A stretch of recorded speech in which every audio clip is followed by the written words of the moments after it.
Salut Marc. J'ai Salut. vu qu'Alexis Kohler apparemment cherche à contacter le patron de la CFDT, qui lui même dit qu'il faudrait faire une petite pause. Est-ce qu'on va vers une espèce de début de compromis ou pas? En tout cas, ces derniers jours, c'était loin d'être le cas. Ils n'ont fait que faire monter la pression du côté de l'exécutif vis-à-vis des forces syndicales, vis-à-vis des partis politiques. Ils sont droits dans leurs bottes. Et de toute façon, c'est la stratégie d'Emmanuel Macron depuis plusieurs jours. C'est une stratégie du choc, c'est une stratégie du passage en force. Quand je dis stratégie du choc, c'est en gros, on casse les quelques forces sociales constituées qui se mobilisent autour de ce projet retraite pour ensuite pouvoir passer en force quoi qu'il en coûte, j'allais dire. Et ça a toujours été la, entre guillemets, la stratégie d'Emmanuel Macron, c'est en fait de contourner les corps intermédiaires, comme on les appelle, les syndicats, les forces sociales, les associations, tout ce qui fait la vie civique du pays, et notamment la vie civique de ce qu'on appelle le peuple de gauche, de la gauche. Emmanuel Macron, depuis son ascension politique, et son ascension présidentielle, n'a fait qu'une chose, c'est contourner et toujours contourner cette vie démocratique-là. Il l'a toujours à la fois contournée et déniée d'une certaine manière dans sa légitimité, c'est-à-dire il ne sait pas ce que c'est ce qu'on entend par démocratie sociale, comme on l'entend depuis le 19e siècle. Il n'a cessé de mettre à l'extérieur du débat politique cette démocratie sociale pour uniquement axer sa position politique dans moi et le peuple et moi ou le chaos. Voilà. En gros, c'est la stratégie d'Emmanuel Macron. Et il l'avait déjà fait d'une certaine manière pendant les Gilets jaunes. Il a continué à le faire dans sa gestion de la crise Covid, qui était extrêmement martiale et d'une certaine manière verticale, Voire extrêmement autoritaire, ouais. centralisatrice, extrêmement centralisatrice. Et c'est ce que j'explique là dans mon texte, dans Off, c'est l'antériorité. Rien n'est nouveau dans la posture de pouvoir d'Emmanuel Macron vis-à-vis des Français.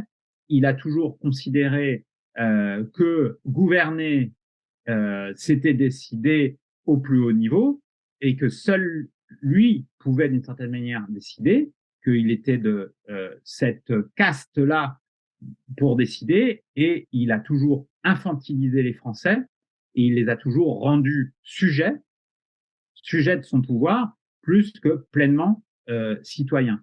Et bien évidemment, je rajouterais également dans ce mécanisme-là, c'est il a instrumentalisé les peurs, il les a utilisées comme méthode de gouvernement. On le voit également là dans sa gestion, sa dite gestion de l'ordre. Et dans le même temps, il gère les peurs et dans le même temps, il utilise l'extrême droite comme faire valoir à son pouvoir. Donc, vraiment, il y a une volonté de criminaliser le mouvement social d'un côté et de l'autre, le passage en force. Est-ce qu'il n'y a pas un risque au fond qu'il prépare un État policier dont quelqu'un d'autre pourrait prendre le contrôle, par exemple Marine Le Pen? Ah ben, le risque est là, mais alors là, pour le coup, quasiment à sa décharge. Les éléments législatifs qui permettraient facilement le détournement de l'État à des fins encore plus autoritaires, j'ai envie de dire, et ça, c'est les associations de lutte de droits de l'homme, c'est les avocats de plus en plus scandalisés par la situation juridique dans le pays, c'est les grandes organisations internationales de droits humains qui commencent à tirer la sonnette d'alarme, mais tous les éléments législatifs et juridiques qui ont été adoptés ces dernières années, notamment au nom de la lutte contre le terrorisme, donc ça remonte notamment à Nicolas Sarkozy ou au quinquennat de François Hollande, hein, il faut balayer, entre guillemets, dans sa porte de ces gouvernements avant Emmanuel Macron, ils ont glissé par toutes les dispositions qu'ils ont laissé filer en ce qui concerne le respect des libertés individuelles au regard de la réponse pénale, ils ont laissé glisser de toute manière les libertés individuelles. Et donc aujourd'hui, des instruments juridiques qui sont utilisés contre de simples interpellés manifestants sont uniquement le résultat de diminution des libertés individuelles dans le cadre des dispositifs qui ont été votés par les différentes majorités depuis une quinzaine d'années. Moi, Voilà. ce que je trouve, ce qui saute énormément aux yeux, et c'est assez flippant, quoi, c'est qu'ils s'affranchissent complètement de la loi. On en est à décider au dernier moment des périmètres d'interdiction de manifester qui permettent ensuite aux policiers de mettre des amendes de 135 € à des gens qui se promènent dans la rue alors qu'ils sont même pas au courant qu'il y a un périmètre. Enfin, tous les avocats soulignent que Ah, là, on est mais en train de faire n'importe il y quoi a avec le une, maintien de il y l'ordre, a quoi. une, il y a une atteinte considérable et systématique aujourd'hui et depuis déjà pas mal de temps au droit de manifester, en fait. En plus, il y a un classement entre bons et mauvais citoyens. Il y a une volonté aujourd'hui de sous-entendre qu'il est nécessaire de demander l'autorisation pour manifester. Ce n'est pas le cas. La règle, c'est toute manifestation est autorisée. Toute interdiction est extrêmement exceptionnelle et je rappelle et doit être dûment justifiée et peut être d'ailleurs cassée devant les juridictions s'il y a appel. C'est ce qui s'est passé il y a d'ailleurs quelques semaines, quelques jours sur la place de la Concorde. La préfecture de police avait décidé d'interdire la manifestation à la place de la Concorde et finalement la justice a donné raison aux organisateurs et aux manifestants. Mais un autre élément extrêmement important, dans toute manifestation non déclarée, alors pas interdite, mais non déclarée, euh, si le fait de non déclarer une manifestation reste illégal pour les organisateurs, et donc ça constitue une infraction, la participation pour un simple manifestant, un simple citoyen à une manifestation non déclarée N'est pas une infraction. n'est ni un délit ni une infraction. Et là aussi, il y a une volonté de faire peur aux citoyens. Il y a une volonté là aujourd'hui de casser le mouvement. On voit, on a dit, beaucoup de journalistes ont dit que la doctrine du maintien de l'ordre du préfet Laurent Nunez à Paris était différente par rapport à l'allemand. Certes, les forces de police étaient moins au contact Au des début, en tout cas. manifestants, étaient plus en arrière en apparence. Mais il y a un élément qui n'a pas changé entre le préfet allemand et le préfet Nunez, et d'ailleurs on le voit, c'est que les unités spécialement constituées pour la répression, notamment les Braves M, qui aujourd'hui, je le rappelle, fait l'objet d'une pétition Et dépasser 100 000 signatures. sur le site de l'Assemblée nationale, et on est passé à plus de 100 000 signatures. L'unité des Braves M, héritage des voltigeurs, cette unité n'a pas été supprimée par le préfet Nunez, alors qu'elle pose de multiples problèmes justement dans l'intégrité physique et citoyenne des manifestants.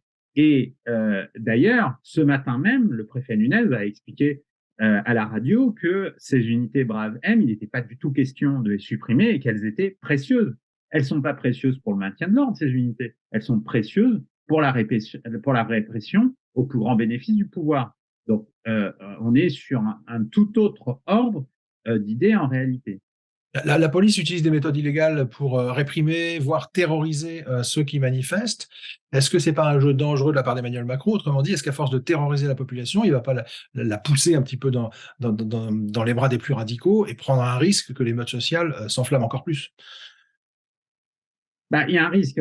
Et encore une fois, c'est la stratégie du choc qui joue. Donc, il espère que l'opinion se retournera à un moment donné du fait des images de contestation, des images de violence présentées en boucle sur les chaînes d'information et les JT, avec des loupes grossissantes, généralement sur les événements, et il imagine que il pourra incarner le parti de l'ordre. On va dire, c'est ça le plan à la base. Il y a quand même des éléments qui ne fonctionnent pas dans son plan et qui ne sont pas de son fait, c'est que l'attention internationale sur la France est maximale, qu'il y a eu énormément de récriminations sur la situation française, que Charles III a dû annuler son voyage, et ça ne s'est pas fait d'un commun accord, comme a expliqué l'Élysée, mais c'est clairement, là pour le coup, Emmanuel Macron qui a préféré ne pas l'inviter vu la pression. Donc, il y a quand même derrière la posture martiale d'Emmanuel Macron, on perçoit une fébrilité du président et de son entourage par rapport à la situation. C'est On note vrai. aussi qu'il a renoncé à aller au Stade de France il y a quelques jours et qu'il a renoncé là à se déplacer à Toulon. Donc effectivement, c'est un peu comme s'il était de plus en plus dans son château, quoi. Oui, mais comme on l'avait vu au moment des Gilets jaunes, il faut le rappeler, encore une fois, vu que c'est un président qui ne comprend que le rapport de force et que la violence, malheureusement, j'ai envie de dire, on aboutit à cette situation-là. Et d'ailleurs, les syndicats les plus, entre guillemets, conciliants avec le pouvoir généralement ou dits réformistes, comme la CFDT, l'UNSA, la CGC ou CFTC, sont totalement scandalisés de ce qu'ils voient dans le comportement d'Emmanuel Macron. Laurent Berger ne sait même plus quoi dire pour apparaître, entre guillemets, raisonnable et conciliateur. Parce que en face, il n'a pas d'interlocuteur. Emmanuel Macron, ce week-end, a quand même expliqué qu'il fallait discuter avec les syndicats de tout, sauf du projet sur les retraites. Et on voit bien, là, pour le coup, du côté des syndicats, qu'il y a un vrai problème ou une vraie inquiétude, c'est qu'ils voient bien que dans les manifestants un peu partout en France et à Paris, on était passé au-delà aujourd'hui de la simple question des retraites. Il y a une vraie colère populaire extrêmement forte contre le pouvoir actuel et le président de la République actuelle. Et les syndicats savent bien que cette tension-là ne peut pas disparaître du jour au lendemain. Et ils voient bien qu'ils ne pourront pas tenir encore longtemps ce mouvement de colère qui ne cesse de monter ces derniers jours. Donc, mais c'est normal, c'est que Emmanuel Macron a une conception de la politique néolibérale autoritaire, euh, euh, c'est-à-dire euh, injonction hors du cadre démocratique. J'ai décidé, c'est comme ça, et donc, en fait, il ne fait pas de politique au sens plein du terme. D'ailleurs, ils n'ont pas cherché réellement à trouver une majorité constituée, y compris dans les débats qui se sont déroulés à l'Assemblée nationale. D'ailleurs, à tel point qu'au bout du compte, ça a totalement échoué et ils ont été obligés d'utiliser le 49.3. C'est quand même ça, l'histoire politique de ce qui s'est passé ces derniers jours. Et donc, ils n'ont même pas réussi à constituer une majorité au Parlement, donc qui aurait dû être la marche habituelle de la démocratie représentative. Donc, c'est un échec politique en fait majeur d'avoir été obligé de passer par le 49.3. Ok. Et dans cette situation-là,